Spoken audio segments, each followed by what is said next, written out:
Hello, welcome. I'm Andreas, your tech-curious web designer.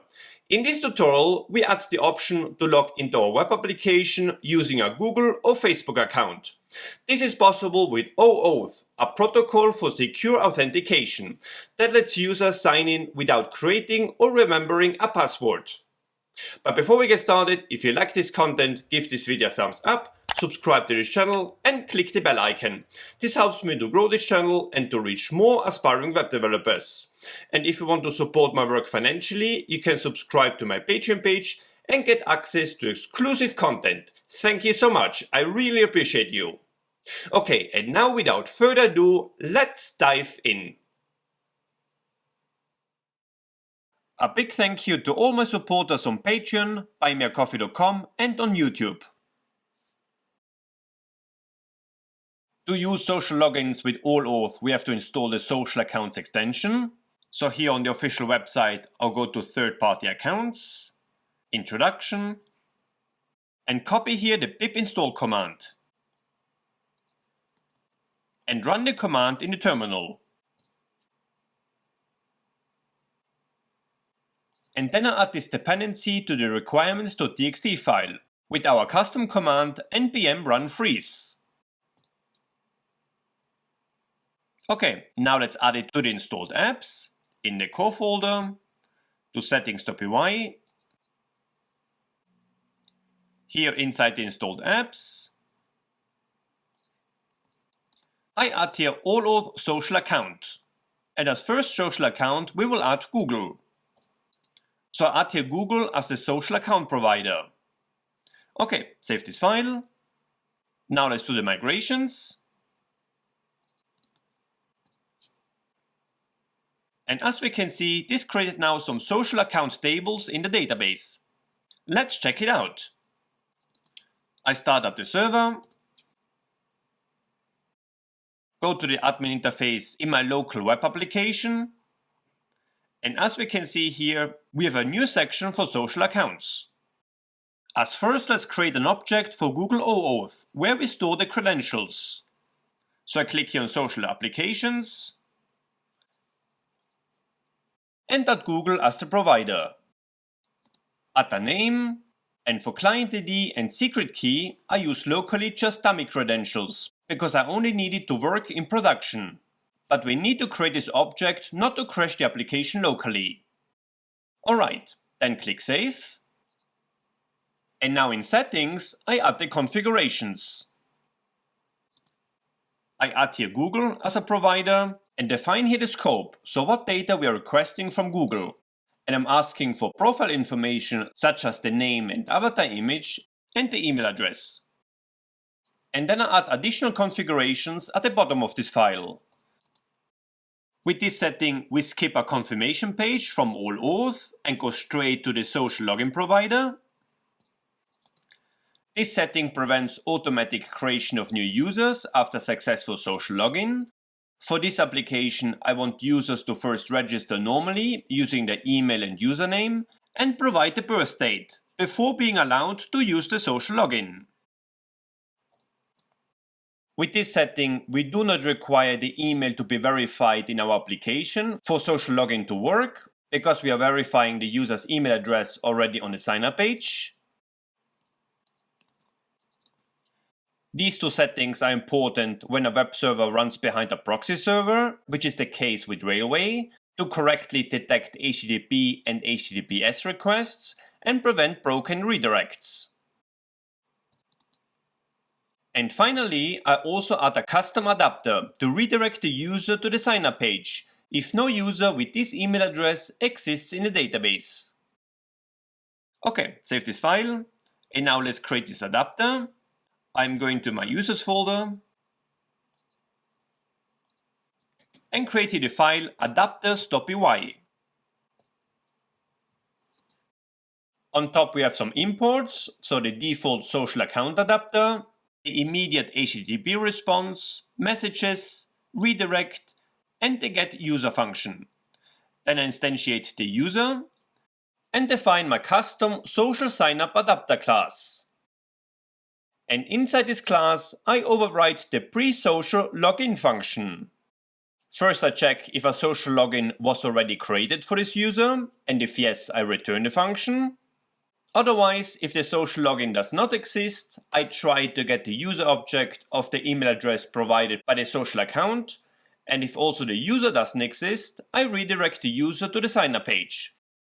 Otherwise, if the user exists, we create a social login connection. This creates a social account object in the database. Additionally, I want to add a message to the sign up page that the user needs to go through the normal account creation first.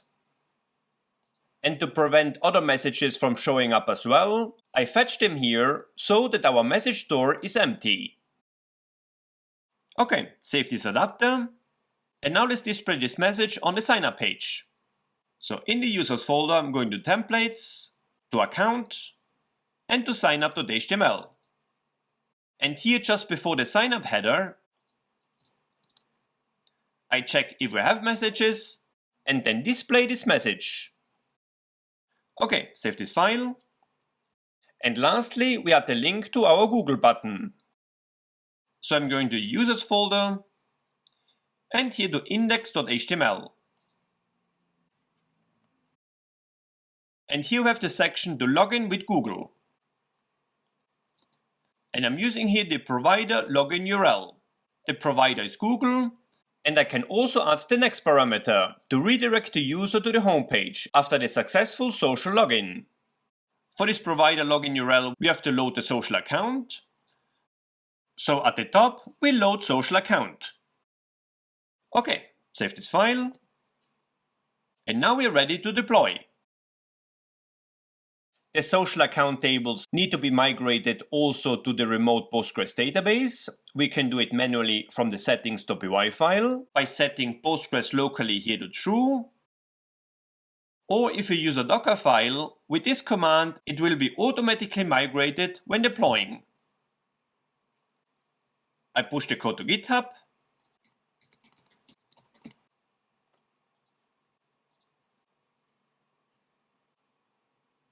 And after the code was deployed, we can create the social provider object in the database. Here we have the social account section and add our OAuth object for Google. And here we need to add now the values for the client ID and secret key. For this I'm going to console.cloud.google.com, create here a new project. Here I'm going to the APIs and services. And let's first create a consent screen. Here I add the name of the app, add the email address, choose external for the audience, add the contact information, agree to the terms, and click Create. Then we click on Branding. Here we can upload a logo, a link to the homepage, also privacy policy link. So our website should have a page with a privacy policy. For now I just use the homepage, as well as a page for the terms of service. And then I add here the domain of the website. Okay, and then click Save. To get the credentials, we click on Clients. Here create a new client. The application type is Web Application. I give it a name. And here importantly, I add the authorized redirect URI. This is the URL Google redirects the user to after a successful login, and Allauth is giving us this URL. So the domain /accounts/ then the provider, in this case Google, /login/ /callback. Okay, now we click Create. And here we get the client ID and the client secret. So I copy the string and paste it in here. And the same for the client secret, which is a secret key. Okay, and save. Alright, and with this our social login with Google is set up. Let's test it out. I'm clicking on Continue with Google. I select here my Google account. Here we see what Google is sharing with our application, so the name and the profile picture and the email address. Then I click Continue. And as the application doesn't have an account yet for this user, I got redirected to the sign up page with a message on top. Nice. Nice. Let's create now a user with this email address. As there is no email provider set up yet, I create a user through the admin interface. I add a new user, provide username and password, a name and a profile image, and add here the email address.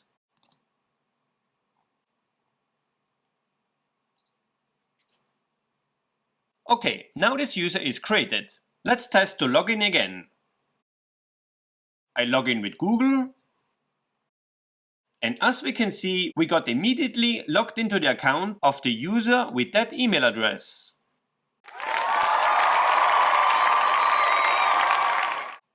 And in a database, it created a social account with Google as the provider. And here we can see all the data Google is providing. Alright, as next let's add the social login with Facebook. I add Facebook as a social account provider to the installed app list. Add here also the scope for Facebook. Facebook is using public_profile as a parameter, and also email. Okay, save this file. Next I create a OAuth object for Facebook in the local database. Again with dummy credentials. And add a link for Facebook on the index page. Okay, save this file. Now we're again ready to deploy. Commit those files and push to GitHub. Once the web application is deployed, I create an OAuth object for Facebook in the remote PostgreSQL database. And go to Facebook to get the credentials for the client ID and secret key. We go to developers.facebook.com, here to my apps, and create a new app. Add the app name. Here I choose authenticate and request data from users with Facebook login.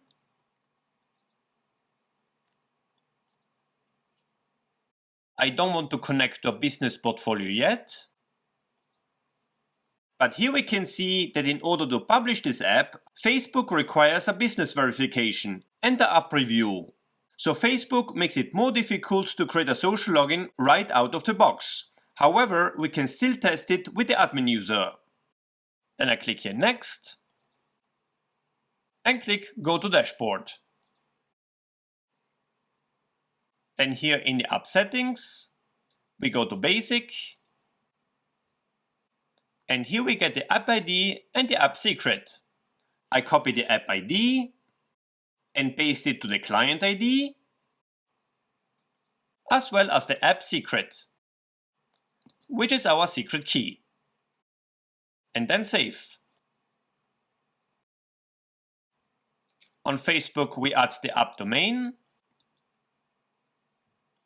and also add here the links for privacy policy, terms of service, and user data deletion. Then we select a category and add an app icon. And at the bottom, we add the platform. And here I'm choosing website. And add here the site URL. Okay, and then I click Save Changes. To add the callback URI, I go to Dashboard. Here to customize the authenticate. Add the email to the scope.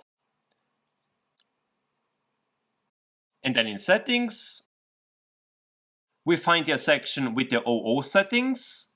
And here I'm adding the OAuth redirect URI with Facebook as the provider. Okay, and then we click Save Changes. Alright, now let's test it out. I click on the Facebook button. Here we can see we get a warning because we have not submitted the app for review. We can see we are requesting name and profile picture as well as the email address. Then we click Continue. And as we can see, we got automatically logged into the website to the user account with this email address. And if you look in the database, we can see a Sociallogin connection was created for Facebook. Great! And this is the data we got from Facebook.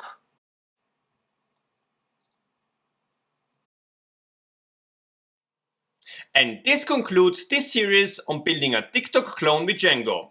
We covered everything from front-end to back-end development to deployment.